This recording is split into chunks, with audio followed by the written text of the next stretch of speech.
అదే RTV app వార్తల్ని క్షణాల్లో చదివే అవకాశం ఉంటుంది. ఒక న్యూస్ పేపర్, ఒక టెలివిజన్ ఛానల్ మీ చేతుల్లో ఎప్పుడూ ఉంటాయి. తాడిపత్రి నియోజకవర్గ తెలుగుదేశం మహిళలు గత ప్రభుత్వంలో ఎస్పెషల్లీ మాజీ ఎమ్మెల్యే అయినటువంటి అప్పటి ఎమ్మెల్యే కేతిరెడ్డి పెద్దారెడ్డి అక్కడ వేధించినటువంటి నేపథ్యంలో ఈరోజు ఎస్పెషల్లీ అనంతపురం జిల్లాలో ఉన్నటువంటి వైసీపీ నాయకుల ఇళ్ల వద్దకు వచ్చి మౌన దీక్ష చేపడతాం. అందులో అక్కడ ఆ రోజు పెద్దారెడ్డి వ్యవహరించిన తీరుపై ఖచ్చితంగా నిరసన దీక్షలు చేపడతామని చెప్పి పిలిపించినటువంటి నేపథ్యంలో అనంతపురంలో ఉన్నటువంటి వైసీపీ నాయకుల ఇళ్ల వద్ద బ్యారికేడ్స్ని ఏర్పాటు చేశారు పోలీసులు. చూడొచ్చు, బ్యారికేడ్స్తో పాటు ఇనుప కంచెను కూడా ఏర్పాటు చేసినటువంటి నేపథ్యం.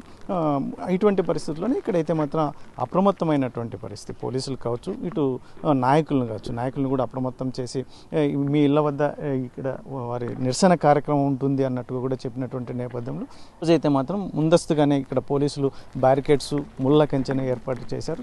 ఇటువంటి పరిస్థితుల్లో మనం మాజీ ఎంపీ, అనంతపురం మాజీ ఎంపీ తలారి రంగయ్య ఇంటి వద్ద ఉన్నాం. ఇక్కడ చూడొచ్చు, ముళ్ళ కంచె ఏర్పాటు చేసినటువంటి నేపథ్యం.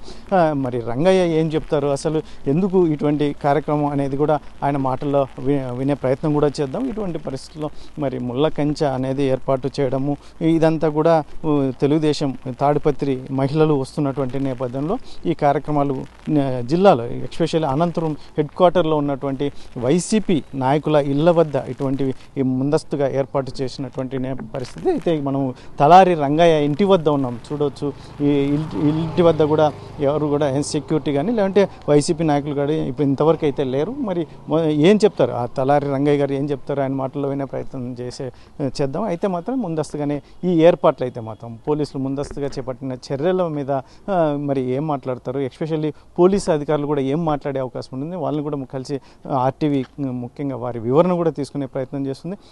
ప్రస్తుతం అయితే తలారి రంగయ్య ఇంటి వద్ద ఉన్నాం. ఇంటి వద్ద పరిస్థితి ఇలా ఉంది.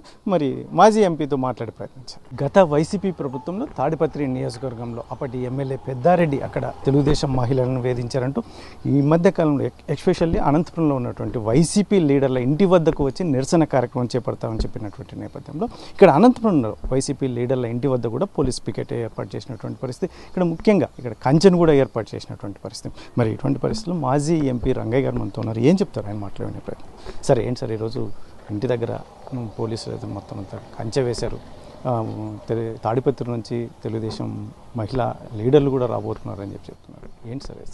యాక్చువల్గా అయితే నాకు పెద్దగా వివరాలు కూడా ఏం తెలియవు. మొన్న సాయంత్రం ఒక ఫోన్ వచ్చింది సిఐ గారి దగ్గర నుంచి. మా ఎస్పీ గారు, డిఎస్పీ గారు చెప్తున్నాడు, సార్ మీ ఇంటి ముందు ధర్నా ఉంటుందంటున్నారు, మీరు ఎవరిని పిలుచుకోవద్దు అని.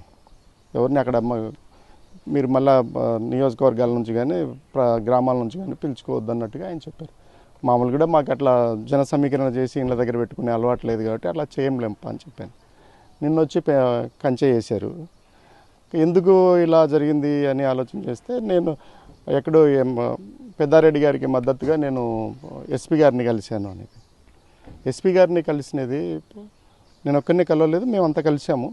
అంతేకాకుండా ఇంకొక విషయం కూడా ఏంటంటే అక్కడ కూడా తాడిపత్రికి సంబంధించి ప్రభాకర్ రెడ్డి గారు కానీ లేదా పెద్దారెడ్డి గారు వాళ్ళ విషయాలు పక్కన పెడితే విషయం ఏమిటంటే జిల్లా వ్యాప్తంగా కానీ రాష్ట్ర వ్యాప్తంగా కానీ ఎవరైతే గ్రామాల్లోకి వెళ్ళలేకపోతున్నారో రాజకీయ కక్షల నేపథ్యంలో, ఎవరైతే వాయిస్ వినిపించుకోవట్లేదో వాళ్ళు ఎవరైనా కానీ కూడా మాకు ఇబ్బంది ఉంది, మా తరపున మాట్లాడండి, ఎస్పీ గారిని కలవండి అంటే నేను రెడీగా ఉన్నాను, వెళ్ళి మాట్లాడతాను కూడా. ఎందుకంటే అది ప్రజాస్వామ్య దేశం, ఇది ప్రజాస్వామ్య పద్ధతిలో నడవాలి. అసలు వాయిస్ వినిపిస్తేనే, గొంతు వినిపిస్తేనే మేము దాన్ని నొక్కి పెడతాము, మీ వీధికి వస్తాం, మీ ఇంటికి వస్తాం, మీ గొంతు నొక్కుతామంటే దాన్ని నేను భరించను. ఒకవేళ వాళ్ళకి ఏదైనా నష్టం జరిగింటే మొన్నటి వరకు నేనే ఎంపీని కాబట్టి ఏదైనా వాళ్ళు ఎవరైనా కానీ కూడా, ఏ మహిళ అయినా కానీ లేదా వాళ్ళ బాధితులు ఎవరైనా వచ్చి నన్ను అడిగి ఉంటే నేను వాళ్ళ తరపున మాట్లాడకపోయి ఉంటే, వాళ్ళు ఏ పార్టీ వాళ్ళైనా ఏ కులం వాళ్ళైనా, అప్పుడు నువ్వేం చేసావు, ఇప్పుడు నువ్వు ఎందుకు ఇట్లా చేస్తున్నావు అని అడగడానికి ఉంటే, మీరు నన్ను అడిగినప్పుడు నేను వచ్చి వినిపించే అవకాశం లేదు.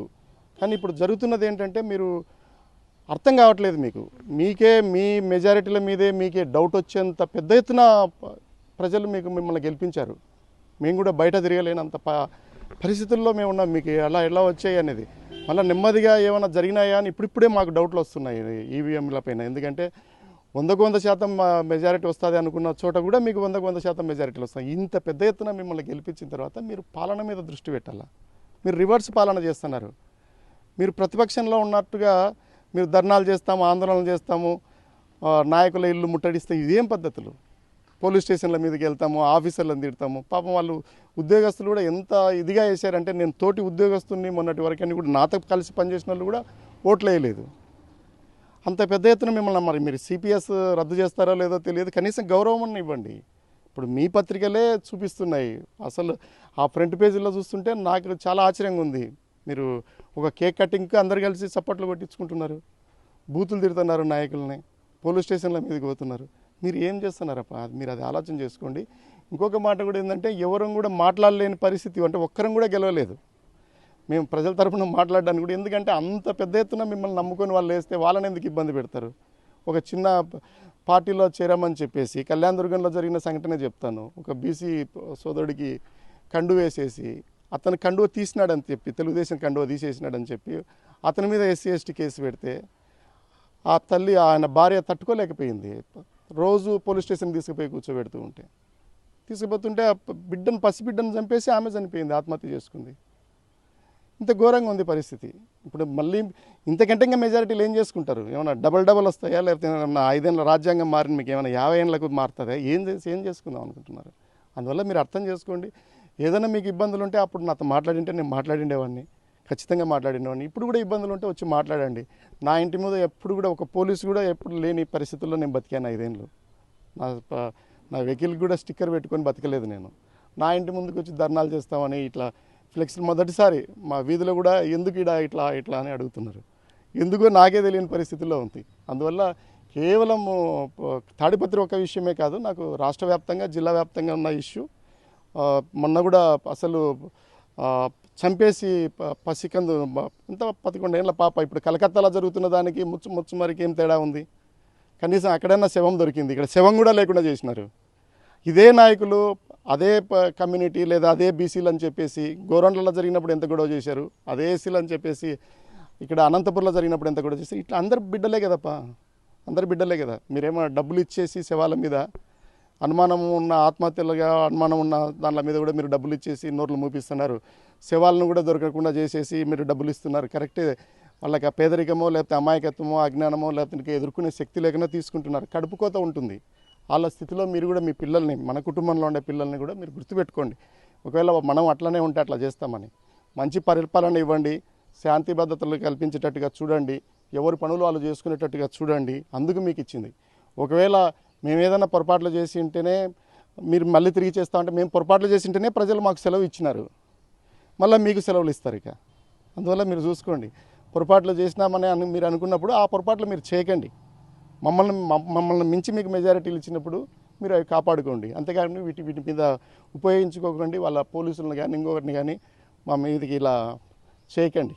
నేనైతే వాళ్ళకందరికీ కూడా కృతజ్ఞతలు తెలియజేస్తున్నాను. ముందుగా సమాచారం ఇచ్చారు, వాళ్ళ మాటను నమ్మే, ముఖ్యంగా ఎస్పీ గారు, డిఎస్పీ గారి మాటను నమ్మే నేను ఎవరిని పిలుచుకోలేదు. మామూలుగా రెగ్యులర్గా వచ్చి వాళ్ళే వచ్చారు. అంతేకాకుండా నాకు భద్రత కల్పించడం కోసం పెద్ద ఎత్తున ఫెన్సింగ్ పెట్టారు. రెండోది ఏంటంటే, లేటుగా తెలుస్తున్న వార్త, వాళ్ళు కూడా ధర్నా విరమించుకున్నారని కూడా చెప్తున్నారు. దానికి కూడా వాళ్ళకు కూడా కృతజ్ఞతలు తెలియజేస్తున్నాను. మనం అందరం కలిసి బతకాలి, ఒకే కాలంలో ఒకేసారి భూమి మీద ఉన్నాము, మంచిగా బతకడం మంచిది. అదొకటే నేను చెప్పగలను. ఎక్కడ కూడా బాధితుల పక్షాన్ని నిలబడాలనేది నా ఉద్దేశము. నాకు అటువైపు రాజకీయంగా ఉన్న ఎంపీ బాధ్యత కానీ లేదా నాకున్న ఉద్యోగం రాష్ట్ర స్థాయి, జిల్లా స్థాయి ఉద్యోగం కానీ ఏమీ లేవు. ఉన్నది ఒక్కటే గొంతు, ఒకటే.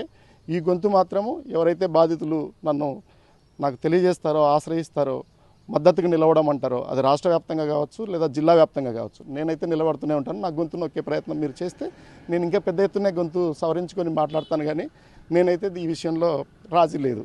కేవలం అదే మీకు అబ్జెక్షన్, దాని మీదనే మీరు ధర్నా చేస్తామంటే మీరు చాలా ధర్నాలు చేసుకోవాల్సి వస్తుంది మా ఇంటి దగ్గర.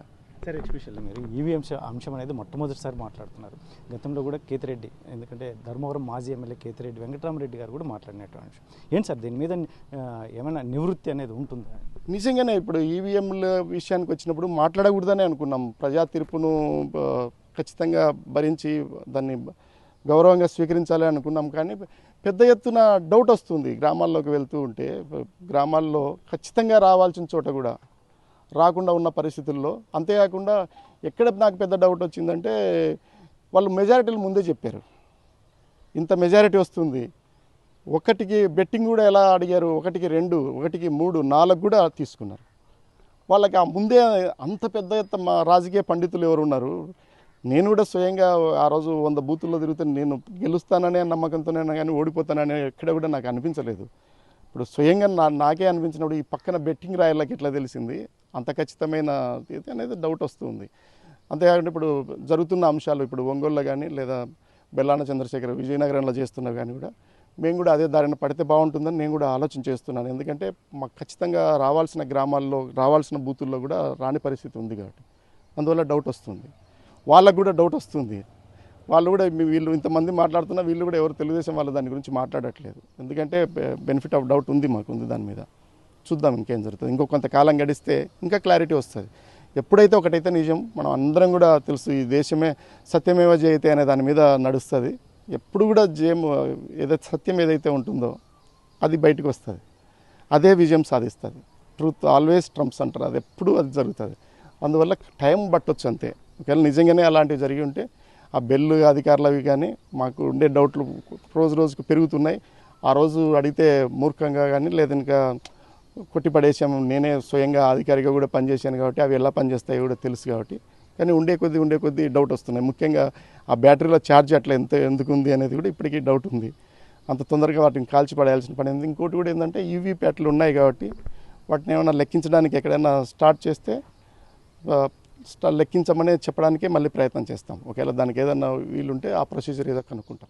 సార్ ఫైనల్గా సార్ మీరు అయితే మాజీ అయిపోయారు. ఇప్పుడున్న పరిస్థితుల్లో జిల్లాలో ఒక్క సీటు కూడా ఇవ్వలేదని చెప్పి మీరు కూడా చెప్తున్నటువంటి నేపథ్యం, మళ్ళీ రానున్న 5 ఏళ్ల కాలంలో రంగయ్య అనే యాక్టివిటీస్ ఎలా ఉంటాయి? ఎస్పెషల్లీ మీ వాయిస్ వినిపించే అవకాశం ఉంటుందా గ్రౌండ్ లెవెల్లో? ఖచ్చితంగా నా వాయిస్ నాకు ఏమిటంటే బాధితుల పక్షాన నిలబడాలనేది నాకున్న వ్యక్తిగతమైన సూత్రం. నా పార్టీ నుంచి నేను నేర్చుకున్నది. ఎప్పుడైనా కూడా ఎవరు బాధితులు ఉన్నా వాళ్ళు నా దృష్టికి వస్తే తీసుకొస్తే నేను నిలబడతాను. అంతకుముందు మరి పార్టీలో ఉన్నప్పుడు నువ్వు అధికారంలో ఉన్నప్పుడు అప్పుడు కూడా వినిపించాను. లేదంటే నా వాయిస్ పెద్ద ఎత్తున ఉండిండకపోవచ్చు. ఎప్పుడు ఎందుకంటే ప్రతిపక్షంలో ఉన్నప్పుడే వాయిస్ ఎక్కువ వినిపిస్తుంది, అధికారుల పక్షంలో ఉండేది కాదు.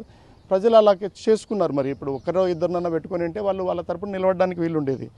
మేము ఓడిపోయి ఇంత భారీ మెజారిటీలతో ఓడిపోయి ఏ మొహం పెట్టుకొని మాట్లాడుతున్నామంటే మా దగ్గర ఆన్సర్ లేదు. కానీ మాట్లాడాలి. ఎందుకంటే ఈ వ్యవస్థలన్నీ కూడా బతకాలి, నడవాలి, 4 కాళ్ళ పాటు నిలబడాలి.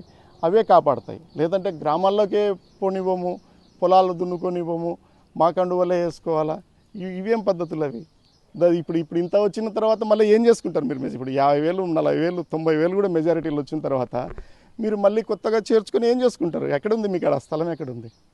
అందువల్ల ఇవన్నీ మీరు నిలబడిన ప్రతి చోట గెలిచినారు, నిలబడిన ప్రతి చోట మేము ఓడిపోయినాం, అదేదో మంత్రాలు వేసినట్టుగా మాకు డౌట్ వస్తుంది లేట్గా నేను కూడా.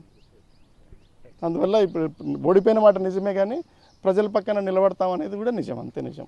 వస్తున్నాయంటే నా కార్యక్రమాలు అంత కూడా ఏం పెద్ద ఎప్పుడు కూడా ఆడంబరంగా ఉన్నదేం లేదు, 10 వెహికల్స్ వేసుకొని తిరిగింది ఏమీ లేదు.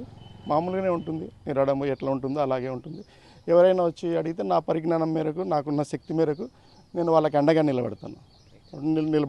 ఈవెన్ మళ్ళీ అధికారంలోకి వచ్చి వాళ్ళకు ఎవరైనా ఉన్నా కానీ కూడా అట్లాగే నిలబడతాను.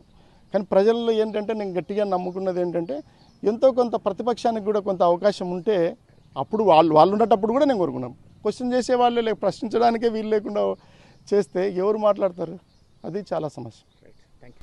ఇది మాజీ ఎంపీ రంగయ్య గారు చెప్తున్నటువంటి విషయం. మొత్తం మీద అయితే మాత్రం ఇప్పుడున్న పరిస్థితిలో ఈ తెలుగుదేశం మ్యాండేటరీ ప్రజలు పెద్ద ఎత్తున ఇచ్చినటువంటి నేపథ్యంలో 1 సైడెడ్గా ఇచ్చారు. రాష్ట్ర వ్యాప్తంగా మీ గెలుపుకైతే అత్యధికంగా ప్రజలు ఇచ్చినటువంటి నేపథ్యంలో ఇటువంటివి కాకుండా ఏదైతే ఉందో 1 సైడెడ్గా కాకుండా గ్రామాలకు వెళ్ళనివ్వండి, లేకుంటే ప్రజలను తిరగనివ్వం అన్నట్టుగా కాకుండా మీకు పాలన చేయండి, అద్భుతమైన పాలన అందివ్వండి, ఈ రకంగా ముందుకెళ్ళండి తప్ప. అందులో ముఖ్యంగా నా యాక్టివిటీస్ కూడా నేను మాజీ ఎంపీ అయినప్పటికీ మాత్రం ప్రజలు ఎవరైతే బాధితులు ఉన్నారో ఎవరున్నా కూడా నన్ను సంప్రదిస్తే మాత్రం నా శక్తి మేరకు నేను ఖచ్చితంగా వారికి న్యాయం చేసేలా నా వాయిస్ ఉంటుందని నా యాక్టివిటీస్ కూడా మాత్రం ఎక్కడ. ఎందుకంటే మాకు ప్రజలు జిల్లాలో కూడా 14 సీట్లలో ఒక్క సీటు కూడా మాకు ఇవ్వలేదు కాబట్టి ఖచ్చితంగా అది ప్రజలు ఇచ్చిన తీర్పుని శిరసావిస్తూనే ఒకవైపు మరోవైపు బాధితుల వైపు నిలబడడానికి అనునిత్యం నేను ముందుంటానని చెప్పేసి మాజీ ఎంపీ రంగయ్య చెప్తున్నటువంటి పరిస్థితి. Camera person Sudhakar, Chellakanaidu, RTV, Anantapur జిల్లా. మరిన్ని వీడియోస్ కోసం ఛానల్ ని సబ్స్క్రైబ్ చేయండి, లేటెస్ట్ అప్డేట్స్ కోసం వాట్సాప్ ఛానల్ ని ఫాలో చేయండి అండ్ లింక్ డిస్క్రిప్షన్ లో ఉంది.